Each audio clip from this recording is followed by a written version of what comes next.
Hola a todos. Ya me ha presentado Beatriz. Simplemente soy un compañero que actúa desde hace 32 años en la promulgación y el promover los trasplantes desde la parte médico-legal, que es un poco diferente.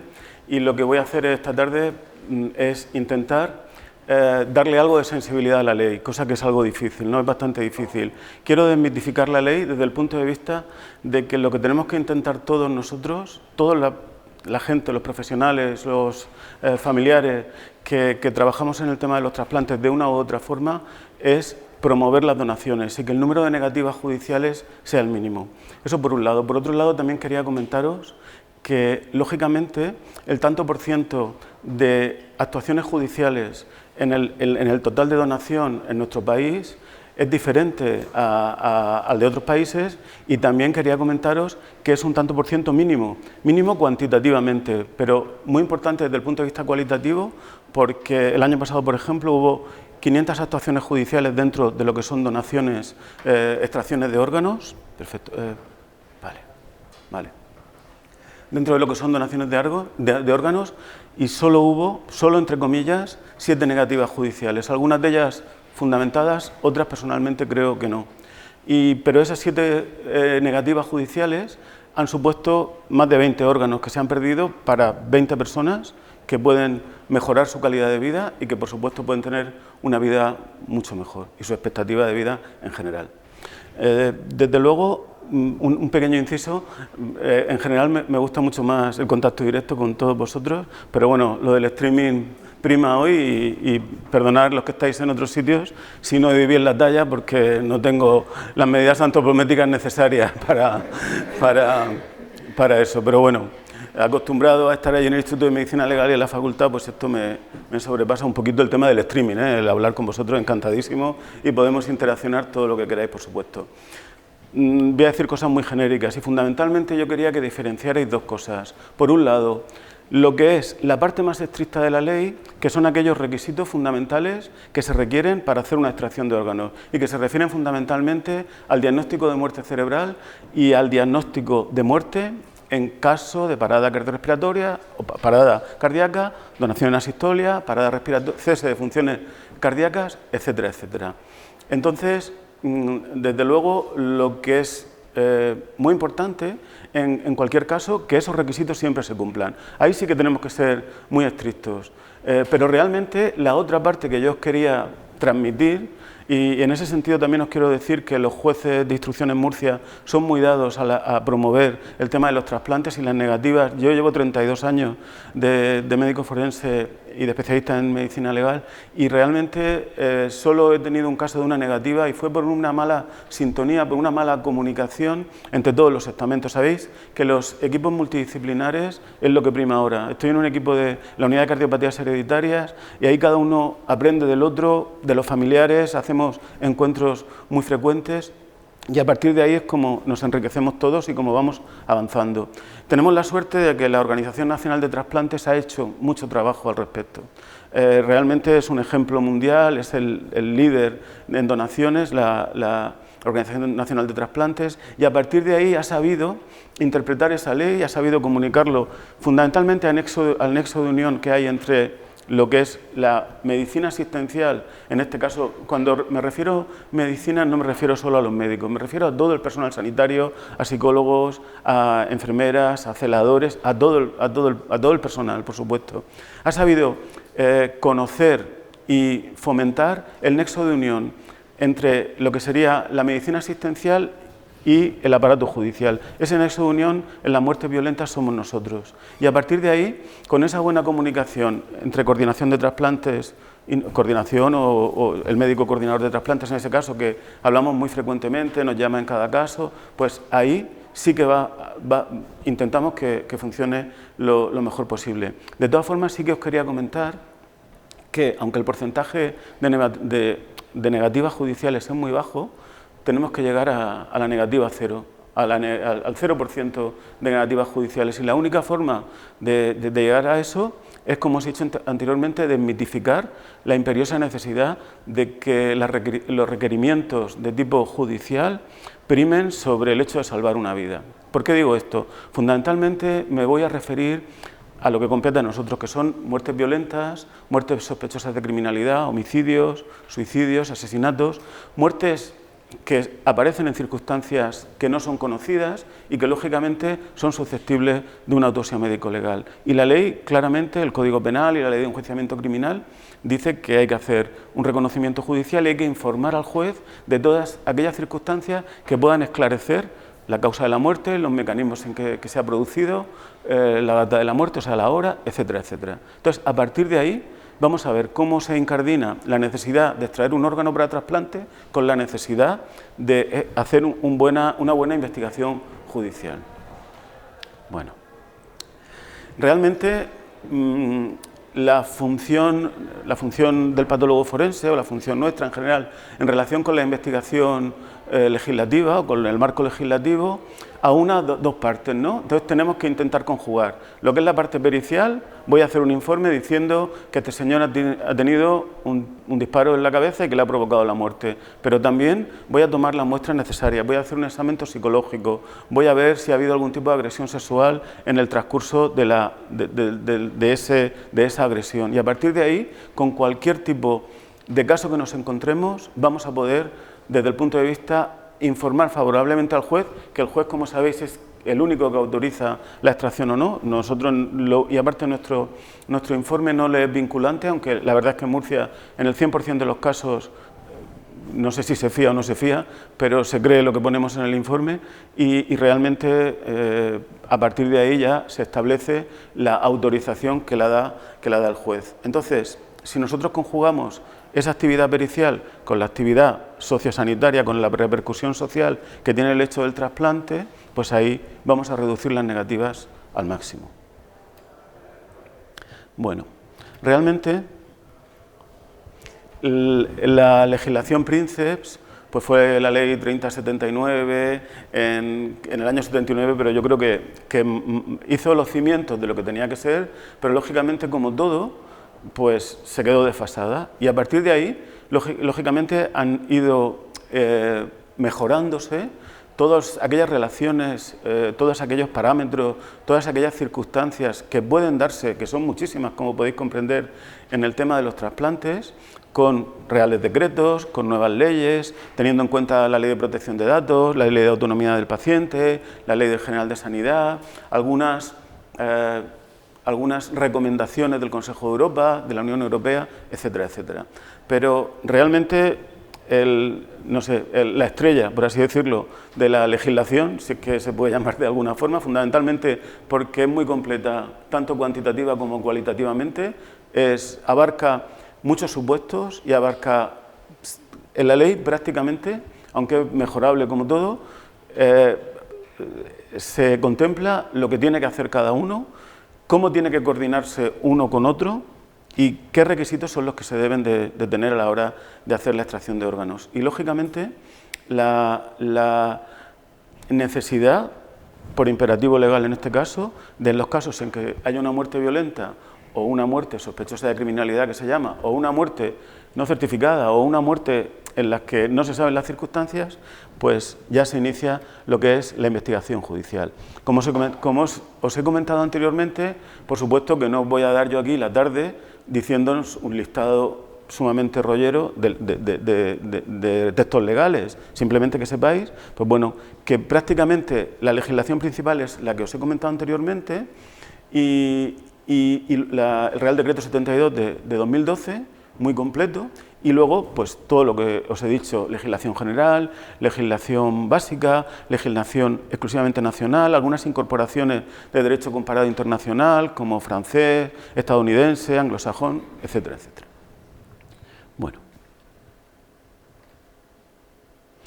Una pequeña referencia, no sé si Charo antes ha comentado algo porque he llegado un poquito tarde, pero he visto algo del consentimiento familiar, me imagino, pero realmente ha habido una cierta polémica a la hora de establecer la capacidad que tiene una persona para decidir si quiere ser o no donante de órganos. Sabéis que en nuestra legislación, y aparte creo que es lo que se debe hacer en todas las legislaciones, la no negativa expresa a no ser donante implica que eres donante, que eres potencial donante, ¿no? Pero realmente por supuesto, hay casos en los que por una patología, una enfermedad mental, por una degenerativa o no, por una patología, un trastorno del desarrollo en la adolescencia, por lo que se llama ahora una discapacidad intelectual, el DSM-5 habla de discapacidad intelectual, no de retraso mental, pues esa persona, sobre todo en donantes intervivos, también en donantes fallecidos, pues no va a tener la capacidad para consentir. Y, por ejemplo, en donantes intervivos hay dos requisitos fundamentales para poder donar un órgano, parcial o totalmente. Uno es no estar incapacitado legalmente, no ser mayor de edad y no poseer ninguna enfermedad que menoscabe la capacidad para decidir si tú quieres consentir o no a la hora de donar un órgano. Y por otro lado, que ese órgano o la restricción en ese órgano, por ejemplo, imaginaos un trasplante renal o un trasplante hepático, que Beatriz lo sabe mucho mejor, con una extirpación de un lóbulo hepático, de un segmento hepático, no va a menoscabar, no va a suponer un peligro para su vida. Esos son los dos únicos supuestos en lo que serían los donantes vivos, ¿no? Pero realmente ahí el juez no interviene prácticamente para nada. Sabéis que la jurisdicción, muy a grosso modo, está dividida en dos grandes grupos. Por un lado, la jurisdicción penal y por otro, la jurisdicción civil. También hay contencioso administrativo, laboral, mercantil, etcétera, etcétera. Pero el juez, en este caso, se llama de primera instancia porque es competencia civil, no actúa para autorizar. Lo que hace es ser como una especie de garante, de fedatario, de que realmente el consentimiento es válido. Y a partir de ahí, con la ley del año 2012, se puede hacer absolutamente todo. En el caso de donantes fallecidos, tanto en asistolia como en muerte cerebral, que luego profundizaremos en ello, pues simplemente con la ausencia de negativa expresa se puede proseguir lo que sería la extracción, la donación, etcétera, etcétera. No tengo que deciros aquí que realmente la labor que se realiza en todas las coordinaciones de trasplante es cualitativa y cuantitativamente exhaustiva. Y yo, en muchas ocasiones, como llevo tanto tiempo, pues me he implicado mucho hasta el punto de hablar con familiares, por supuesto, de entrar a quirófano, de mil cosas, ¿no? Que luego os comentaré, porque quería terminar con 4 casos prácticos que lo que intento es que os hagan comprender, o que por lo menos veáis que se puede hacer casi todo, que en la ley nos permite unas posibilidades que son maravillosas, que son extremas a la hora de poder promover siempre la donación de órganos, ¿no? Bueno, simplemente comentaros que nosotros en esta... ¿Es puntero esto? ¿Es puntero? Sí. Bueno, sí, depende. Si le hablo no, pero si le aprieto sí.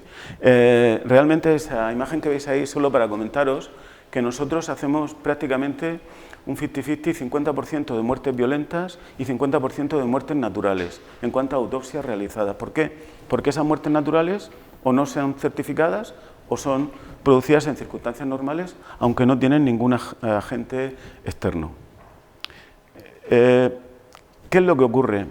Ahí tenéis en el recuadro amarillo el número de autopsias que hacemos. El Instituto de Medicina Legal de Murcia se creó en el año 2003, aunque desde el año 94 actuábamos como tal, aunque no teníamos el respaldo del boletín oficial, para nosotros nos daba igual. Yo creo que las cosas en la vida hay que empezarlas, porque si no se empiezan nunca, todavía podemos estar esperando a que lo crearan. Y realmente ahí tenéis una imagen de las autopsias que se realizan anualmente en el Instituto de Medicina Legal de Murcia, que comprende toda la región de Murcia. Hay una subdirección o una delegación en Cartagena y el resto Murcia. Estamos alrededor de unas 750 o 800 autopsias anuales. Los picos que veis son porque antes, por desgracia en estos casos, había muchísimos accidentes de tráfico y eso ha supuesto, creo que lo puedo decir en un foro profesional, ha supuesto un acicate para buscar nuevas soluciones a la captación de donantes. ¿Por qué? Porque realmente nosotros teníamos un número de accidentes de tráfico que en el año 2007 llegó a ser de 250 personas que murieron en accidentes de tráfico. Era por delante de los suicidios, que ahora mismo es la lacra oscura de nuestra sociedad, creo yo. Ahí tenemos unos 110 suicidios al año, de todas las edades, de todas, y creo que no debería así, se debería promover otro tipo de actuaciones, pero bueno, no quiero salirme yo del tema. Entonces, realmente, al bajar la muerte en caso de accidentes de tráfico se han tenido que gestionar y se han tenido que buscar otras vías. No hay nada más que como perder una posibilidad tranquila como para moverte y buscar otras posibilidades nuevas. No obstante, España, como veis aquí, siempre está a la cabeza de lo que serían donaciones y extracciones y hay un pequeño problema que nos puede explicar esto, y es que la organización de la medicina legal y del sistema judicial es diferente en los distintos países. ¿Qué pasa? Que, por ejemplo, aquí los institutos de medicina legal tienen un servicio, hay 3 servicios: clínica, laboratorio y patología forense. En ese servicio es el encargado de un montón de cosas, entre otras, de promover, realizar todos los temas de autopsias médico-legales y en este caso, en caso de trasplantes, por supuesto. Y realmente en otros países no ocurre así. Sabéis que en Estados Unidos hay dos formas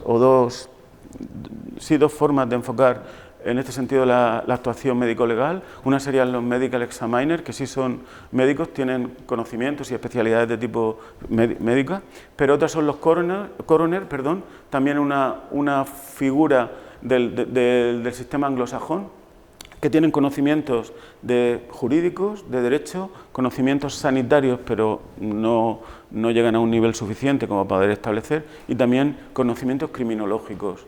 Entonces, para lo que es la investigación judicial, desde el punto de vista detectivesco, creo que está bien, pero para otras cosas creo que se debe. Eso en el Reino Unido están los patólogos forenses y los coroner, en Estados Unidos están los medical examiners y los coroner, y hay mucha disfunción en esos casos. Aquí, sin embargo, todo se vehiculiza a través de los servicios de patología forense. Y realmente, si ese servicio de patología forense o el Instituto de Medicina Legal tiene una buena sintonía con la coordinación, como ocurre en Murcia, realmente a través de muchos años de formación, de implicación, de encuentros, jornadas que se crean entre la comunidad trasplantadora y la Administración de Justicia a nivel nacional, a nivel regional, etcétera, etcétera. Aquí tenéis algunos artículos, pero simplemente para que veáis primero algunas estrategias que han tenido que cambiar con el descenso de accidentes de tráfico, cómo ha cambiado la actuación médico-legal desde que empezaron, por ejemplo, los donantes en asistolia, que es un poco diferente a lo que era la muerte encefálica, y fundamentalmente artículos que nos van diciendo que, a pesar de la excelencia, entre comillas, del sistema de trasplantes en España, en lo que compete o en lo que atañe a la parcela también médico-legal, pues hay que mejorar, ¿no? Y hay que mejorar en todas las formas, sobre todo en la forma de creación de protocolos, de establecer un flujo de comunicación entre todos los estamentos, y fundamentalmente eso. Como sabéis, aquí voy a ser un poquito más rápido porque me interesa más que veáis la parte realmente médico-legal, y luego 4 casos prácticos, si os parece bien, para terminar más o menos en hora. Hay 2 tipos de trasplantes: de órganos o de tejidos, y dentro de ello de cadáver o de vivo, ¿no? De sujeto vivo, con la legislación correspondiente, que la tenéis ahí. Y dentro de los sujetos fallecidos podemos tener muerte encefálica o asistolia. Como os he comentado anteriormente, en los sujetos que deciden o que prestan su consentimiento para donar un órgano intervivos, o sea, donar un órgano cuando todavía no ha fallecido, solo tenemos que tener en cuenta que si la persona es incapaz o está incapacitada o tiene alguna patología que le impida prestar el consentimiento de forma adecuada, ese consentimiento no va a ser válido. Y el juez, pues, ¿Podría ser un notario? Pues sí, podría ser un notario, pero siempre va a necesitar un apoyo médico, un apoyo especializado, psicológico, sanitario, lo que sea, porque si no, él no va a tener por qué saber eso, ¿no? Y realmente, saltándonos todas las repercusiones que puede tener, que de hecho a nosotros nos pasa también con la realización de las autopsias, las repercusiones de tipo social, de tipo religioso, de tipo repercusiones y connotaciones que a veces distorsionan un poco. Realmente la autopsia judicial menos, o médico-legal, porque la ordena el juez y no hay mucho que discutir con el juez, porque tiene unos supuestos muy claros.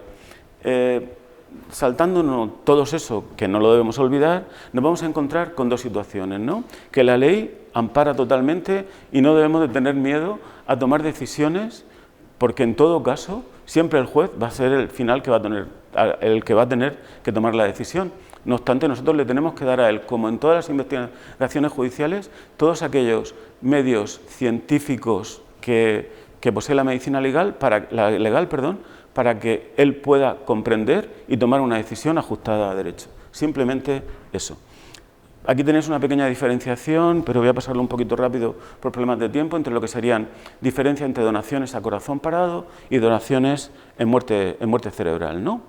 Y como sabéis, en las muertes violentas hay que hacer una investigación judicial que, de no producirse la autorización, pues va a ser una repercusión muy negativa a la hora de poder salvar todas las vidas que se pueden salvar.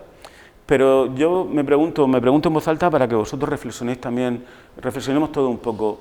¿Cuándo pensáis que está justificada una negativa judicial a una extracción de órganos o una donación de órganos? Y hay que hacer un protocolo para ello. Creo que la segunda respuesta la sabemos todos. Sí, hay que estandarizar las actuaciones, como se está haciendo siempre, y hay que intentar mejorar, y hay que intentar unirse entre todos y hacer equipos multidisciplinares. Eso está más claro que el agua. Pero realmente pienso, después de mucho tiempo, que no existe una causa justificada para no autorizar una... Y a lo mejor lo que voy a decir, hay algunas personas que no les sienta bien, cosa que me da exactamente igual, o que creen que no es adecuado. Pero creo que no hay ningún caso en el que se pueda hacer una negativa. ¿Por qué? Porque con una información adecuada, con la realización adecuada de un reconocimiento necrópsico, como luego veremos, y en el caso en el que haya algún tipo de duda, con la restricción de la donación a determinados órganos o tejidos, realmente esa donación no va a interferir para nada lo que es la investigación judicial. Estas supuestas distorsiones se plantean fundamentalmente en los que os he comentado antes, homicidios y asesinatos, en los cuales, pues lógicamente, tiene que haber unas premisas muy estrictas a la hora de hacer el reconocimiento necrópsico. Os he comentado antes que no es igual en todos los países y realmente en Estados Unidos hay un 7% de negativas judiciales, muy elevado. Aquí estamos alrededor, por debajo del 2%, por lo menos en las últimas estadísticas, de negativas judiciales, alrededor del 1,4% anual. El año pasado, de 500 intervenciones judiciales, hubo 7 negativas. Y creo que ninguna justificada, pero bueno, no preocupaos por eso. Aquí simplemente hacer un hincapié, aunque me ponga muy pesado, de que debe haber un flujo de trabajo multidisciplinar y que la autopsia médico-legal no se debe de entender como una situación de prepotencia y de exclusividad, sino que ahora mismo los avances de la medicina legal tienen que estar acordes totalmente con los avances técnicos y necesitamos profundizar en muchas materias. Imaginaos, por ejemplo, en el caso de la muerte súbita, en las canalopatías, que no dejan ningún tipo no hay ninguna alteración morfológica estructural en el corazón. Hace 10 años no se hacía autopsia molecular, ahora se hace autopsia molecular, y con una pequeña muestra de apes cardíaco o de tejido esplénico y una pequeña muestra de sangre con esta, se puede llegar a saber si hay un polimorfismo, si hay una mutación, qué tipo de mutación es, y comprender mucho mejor la enfermedad y, en este caso, por desgracia, la muerte súbita, ¿no? Y dos ejemplos os quiero poner, uno de lo que sería la dinámica de actuación, porque creo que no me da tiempo a muchas cosas, uno en caso de muerte encefálica y otro en caso de donación en asistolia.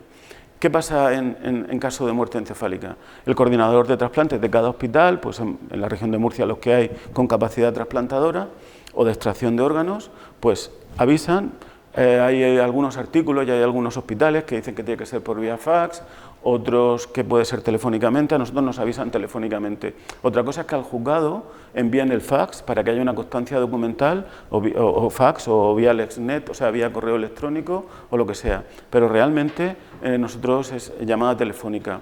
Hay distintas posibilidades que nosotros tenemos, una vez que tenemos conocimiento de que hay un supuesto caso de donación de órganos, en relación con el Código Penal y la Ley de Enjuiciamiento Criminal, que es la que rige lo que sería la actuación médico-legal en casos de muertes violentas, y que, por cierto, es no del siglo pasado, no del siglo anterior, sino de 1882, aunque sí es como una película de terror, pero en forma de libro, y que del libro que se supone que, y que ha tenido que ser modificada, pero que realmente lo que tendría que crearse es una nueva ley, no poner parches y decir otra serie de cosas. Pero bueno, en estos casos, alguna de las modificaciones más actuales posibilita que en un caso de muerte violenta no sea indispensable, requisito necesario, que se haga la apertura cadavérica completa, que se supone que realmente cuando nosotros venimos aquí a la unidad de cuidados intensivos y tenemos toda la información y hay una buena sintonía, una buena comunicación,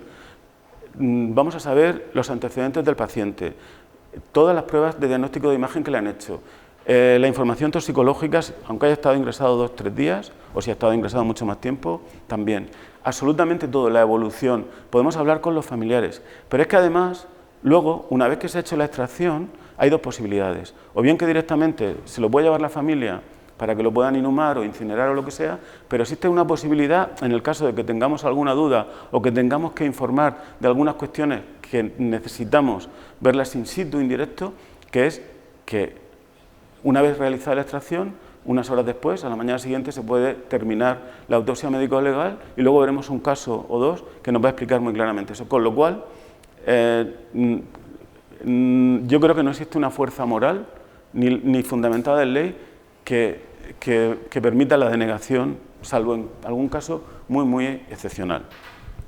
Puede que la autorización sea completa o que sea parcial. Lo que sí tenemos que decir, primero, es que un informe favorable diciendo que esa autorización o que esa extracción de órganos no va a dificultar la investigación médico-legal ni judicial y, fundamentalmente, promocionar y promover lo que sería la extracción.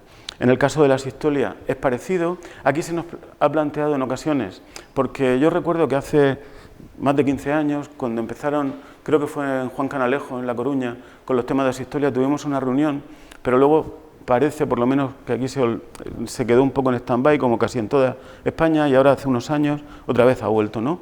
Y la única duda que se puede plantear desde el punto de vista técnico es si nosotros vamos, en el momento que se establece la necesidad de donación, si vamos a entrar a quirófano mientras que está la perfusión, si nos esperamos hasta que esté la parada dentro de la perfusión. Yo personalmente, en mi opinión, pero hay compañeros míos que lo hacen de otra forma, creo que lo adecuado es estar en todos los sitios y realmente informarte, hacer una anamnesis adecuada, hablar con todos los médicos que han tratado al paciente y luego en la extracción, pues fundamentalmente certificar de alguna forma que se ha producido la sistolia, que se ha producido la parada cardiorrespiratoria, que de otra forma pues tampoco podemos firmar, desde mi punto de vista, en barbecho, por llamarlo de alguna forma, en blanco, una parada cardiorrespiratoria, ¿no? Simplemente comentaros eso. De todas formas, siempre tenemos que decir que el único que va a tomar la decisión al final va a ser el juez de guardia y ese va a ser quien tiene siempre la última palabra. No os voy a cansar con la sistolia Maastricht 1995, los tipos que hay y también luego un documento que reforma un poquito esa sistolia del año 2011, un consenso que hubo en Madrid. Pero que tengáis claro que ni siquiera en la sistolia tiene por qué haber una negativa judicial. Lo que es la dinámica es comunicación al juzgado en caso de asistolia. Si no hay contestación negativa por parte del juez en los 15 minutos siguientes, se supone que se puede iniciar todas las maniobras de preservación. Pero yo os quería comentar, bueno, estos son asistolias controladas o no controladas, yo os quería comentar, ya para terminar casi, realmente, como os he dicho anteriormente, en España, de toda, prácticamente a nivel mundial, es líder, y Murcia, como veis ahí abajo, pues está entre la cuarta y la quinta comunidad en España en cuanto a donación de órganos. Se nos plantean 2 grandes dudas. Uno sería el diagnóstico de muerte como tal, de muerte encefálica. ¿Hay recursos suficientes para establecer la muerte encefálica? Aquí os pongo un poco un juego que en medicina legal siempre se le ha dado muchas vueltas. Perdón, que luego sale todo. Que luego, quiero decir que se le ha dado muchas vueltas, pero que realmente siempre se ha hablado clásicamente de estadios de muerte aparente, de muerte relativa, de muerte intermedia, de muerte absoluta. En la muerte cerebral no existen esos estadios, pero sí que es verdad que el típico trípode de Bichat, donde tenemos sistema nervioso central, sistema cardiocirculatorio y sistema respiratorio, son las bases de la legislación a la hora de establecer la cese de funciones vitales, ¿no? Se pueden hacer de muchísimas formas, pero realmente os quería comentar que en los casos de muerte violenta, ya finalizando casi, pues hay que hacer una comunicación al juzgado de instrucción de guardia y se abre un procedimiento judicial. Y vamos a tener la posibilidad de determinar que estamos ante una muerte natural o ante una muerte violenta. Si es violenta puede ser suicida, accidental u homicida, pero siempre vamos a necesitar la certificación de la muerte cerebral en función de los parámetros que os habrán explicado ya hasta la saciedad. Habitualmente lo que más se utiliza y que tiene que ser con unos requisitos especiales de ausencia de drogas depresoras, etcétera, etcétera, de una temperatura necesaria, etcétera, etcétera. Exploración del dolor, reflejos troncoencefálicos, test de atropina, test de apnea, etcétera, etcétera. ¿Qué pasa? Que en la práctica, hasta hace unos años, se realizaba en relación con la muerte cerebral un electroencefalograma, había silencio bioeléctrico cerebral, a las 6 horas se repetía y si el segundo había también ausencia de actividad bioeléctrica cerebral, se constataba la muerte cerebral y tenía que ser firmada antes por 3 médicos. Si era una muerte violenta, el médico forense, un médico del servicio donde se encontraba el paciente que no hubiera tratado al paciente y otro médico, habitualmente un neurólogo, un neurocirujano, un neurofisiólogo. Ahora lo que más se utiliza, aparte de potenciales evocados, se puede utilizar es la gammagrafía. Realmente en casos de muerte encefálica da una imagen muy certera de la ausencia de flujo en troncos superiores, se puede utilizar TAC, se pueden utilizar también la monitorización del índice biespectral, etcétera, etcétera. La ley posibilita no abrir, pero en el caso de que necesitamos abrir una vez que se haya producido la extracción, tenemos un montonazo de posibilidades para realizar, primero, lo que es el levantamiento de cadáver, que nos sirve para decir quién ha sido, dónde, cómo, de qué manera, por qué y qué es lo que ha pasado, sería al principio, perdón, que me he equivocado, pero realmente eso va a estar más que resuelto si tenemos una buena anamnesis y una buena documentación médica, ¿no?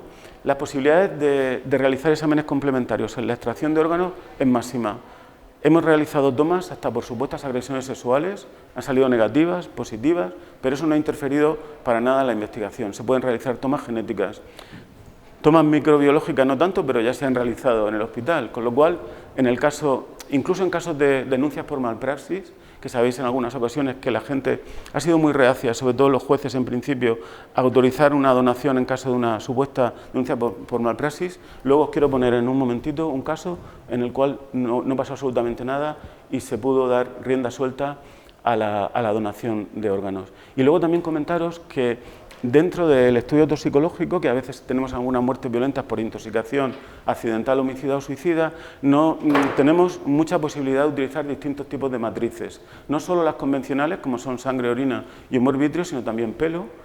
Se pueden estudiar todos los tóxicos en pelo, aire expirado, vómitos, un montón de...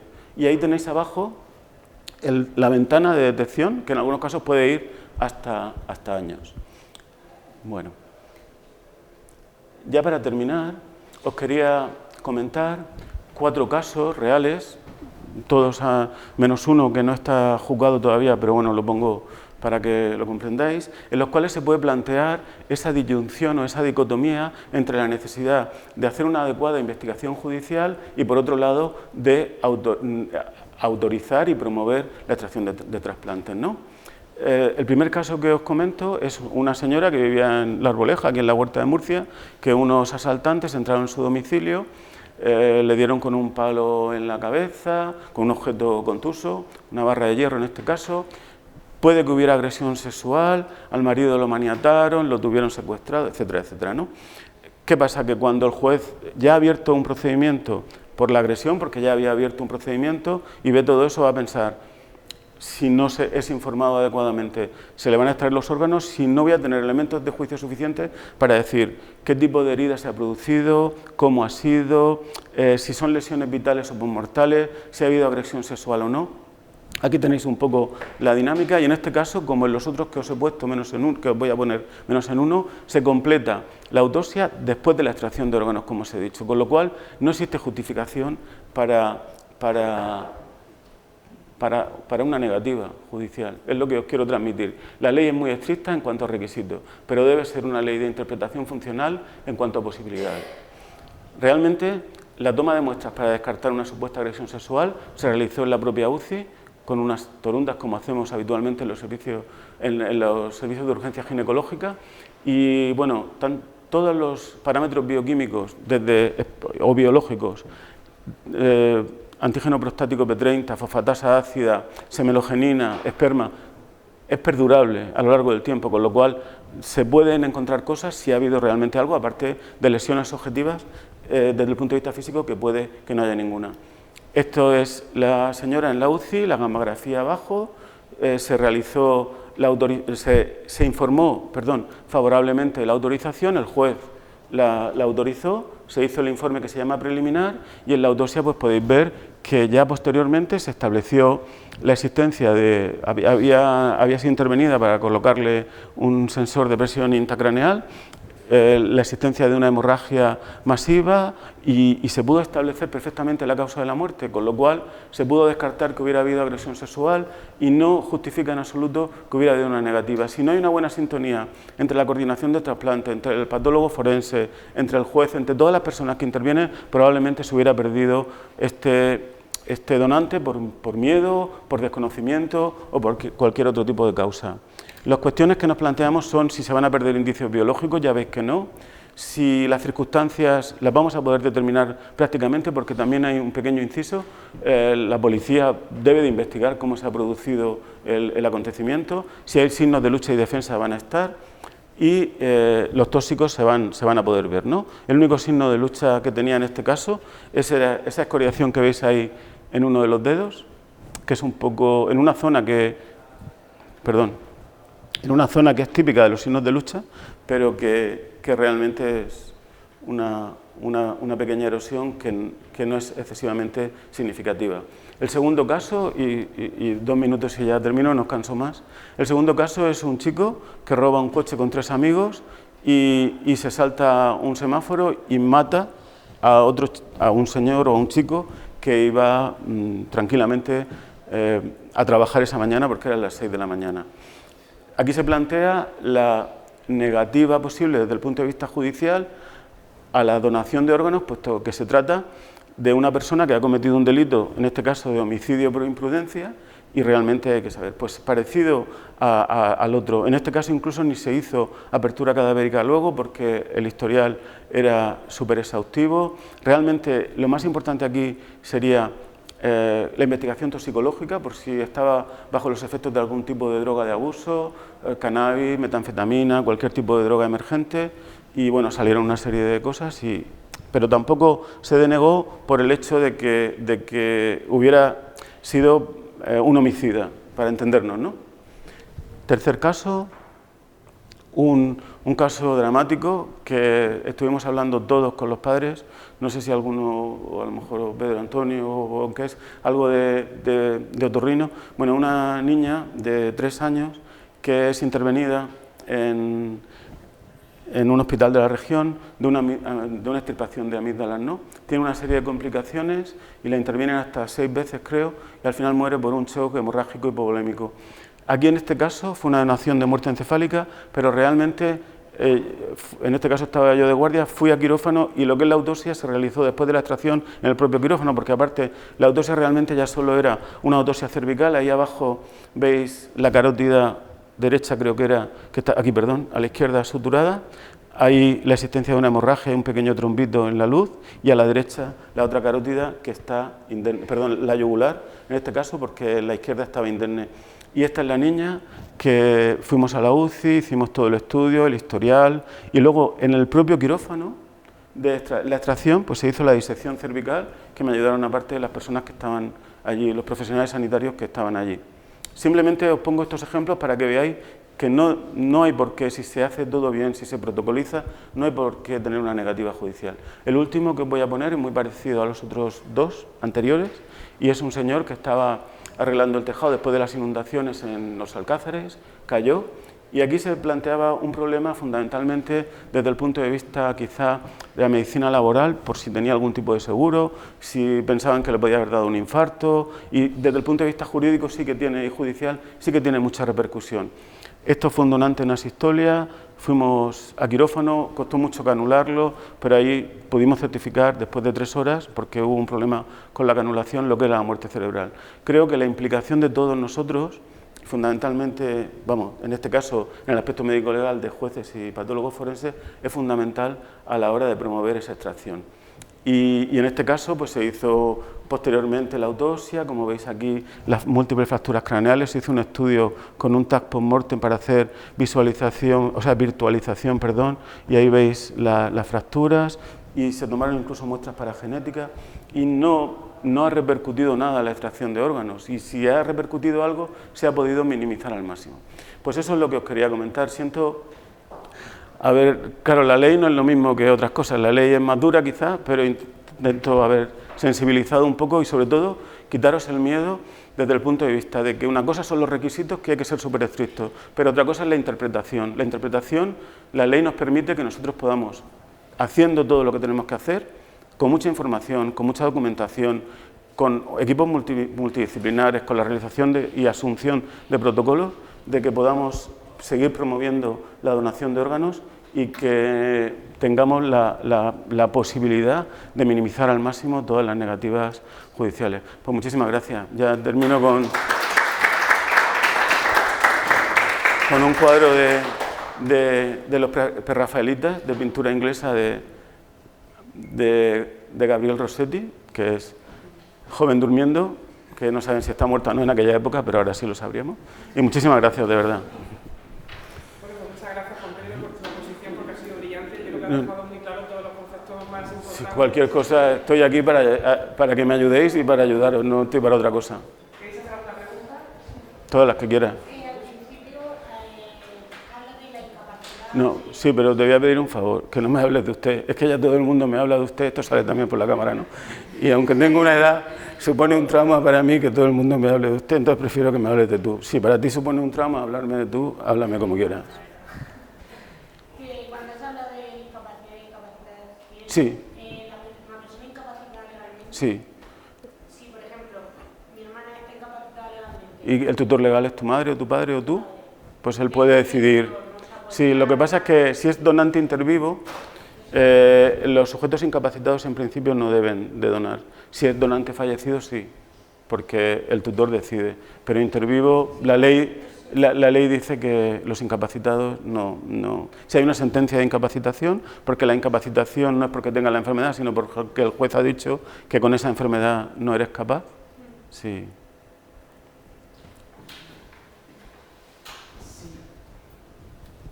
Si una persona Sí. en vida dice que manifiesta que quiere ser donante, pero después los familiares se niegan, ¿la opinión de los familiares notaría? Yo creo que en los casos que ha ocurrido eso, ha prevalecido la opinión de la persona que dona.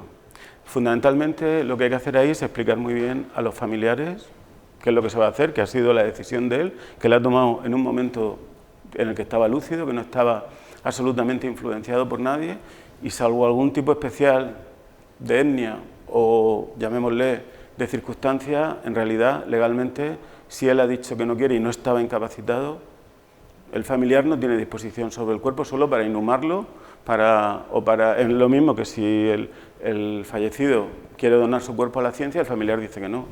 Él ha expresado que quiere donar su cuerpo a la ciencia. No sé si te contesta eso.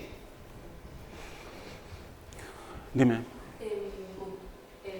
Vosotros cuando informáis a los jueces y eso, Sí. ¿presuponéis que el fallecido querría donar órganos por lo que entendí? Nosotros no es que lo supongamos, es que mientras que no haya una negativa expresa, documental, que te haya firmado, no quiero donar mi riñón derecho, no quiero donar mis órganos, todos los españoles somos donantes en potencia. Vale. Españoles y de fuera de España que vivan aquí o que estén aquí. Yo creo que es importante remarcar lo que has comentado referente a cómo tenemos el consentimiento presunto, Sí. está establecido en España, Sí. es importante, pero ese Por supuesto.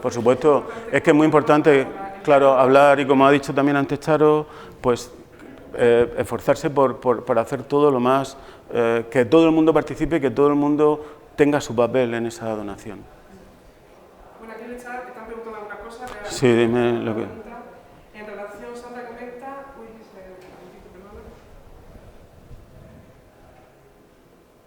por darte la enhorabuena, numerosos alumnos te están Muchas gracias. agradeciendo la charla.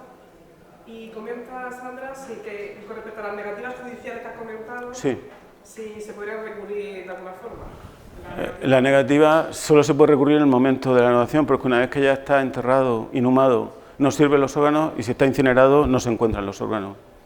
Con lo cual se puede recurrir legalmente pero no es necesario. Lo que sí se puede hacer es intentar a través de, si es un procedimiento penal, como en estos casos, a través del letrado correspondiente, manifestar la decisión y la necesidad que tenía el fallecido. Pero claro, esa negativa normalmente son muertes que se escapan un poco son homicidios, asesinatos que muchas veces hay que... Pero ya te digo, el índice de negativas es muy bajo en España y cada vez está siendo más bajo. El año pasado, en el 2018, el año pasado fue parecido, hubo 7 negativas de 500 intervenciones, porque no todo, como sabéis, no todos los casos de donación son casos judiciales. Pues creo que no hay más preguntas. ¿Alguna cosa? Pues muchísimas gracias a vosotros.